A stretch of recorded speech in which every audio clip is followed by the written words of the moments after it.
I'm in a good mood because all you came out here today to show support for those who are sick and dying.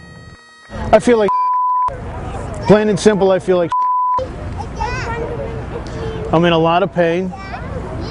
My lungs are hurting.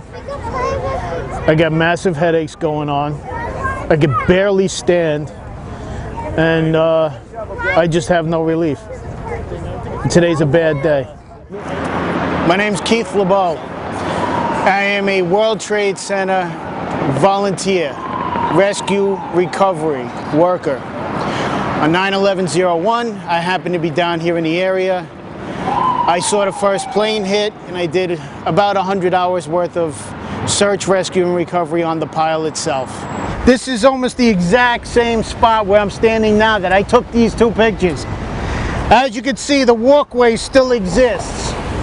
Nearly 10 years later, I suffer from at least 10 or more different injuries like GERD, RADS, which is restricted airway disease, which means the airways to my lungs no longer function correctly and are closing on me.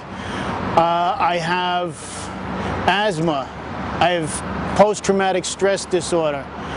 I have cellulitis. I have rhinitis and sinusitis, which means up inside here, the airways to my nasal passages are becoming shrunken. They're swelling up.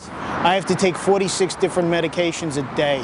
I walk with a cane because of some of the medications and what they've done. 3 years ago, in March 2008, I joined with a group called the Feel Good Foundation. We have to have a support system because if nobody else is going to sit down with us and say, hey, you know, what's going on, we have to do it ourselves. So we have our own little community that's going. Keith, like thousands of other people who responded to Ground Zero, whether they were uniform or non-uniform, is sick. And I take it personally when somebody I know is sick, and actually people I don't know that are sick from 9/11. 9.5 years ago, we hailed them as heroes, and then they were left to die without any help from the federal government. And it wasn't until recently that after numerous trips to Washington that we got federal legislation passed. Keith, like many other sick people, went on these buses, went with us to D.C. And while I get too much credit for the bill getting passed, it was a combined effort. It was a group effort of men and women who were sick and dying. I have to say, you know, John Feel and the advocates, they made the difference. They were the ones who came year after year, week after week, day after day, knocked on every Senate chamber door, every House member's door, and told their story.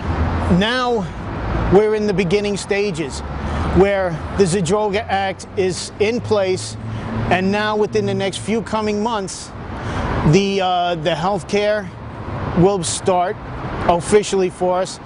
It might not save our lives or make us healthy again, but at least it'll be something that will, you know, enable us to have a life we once had.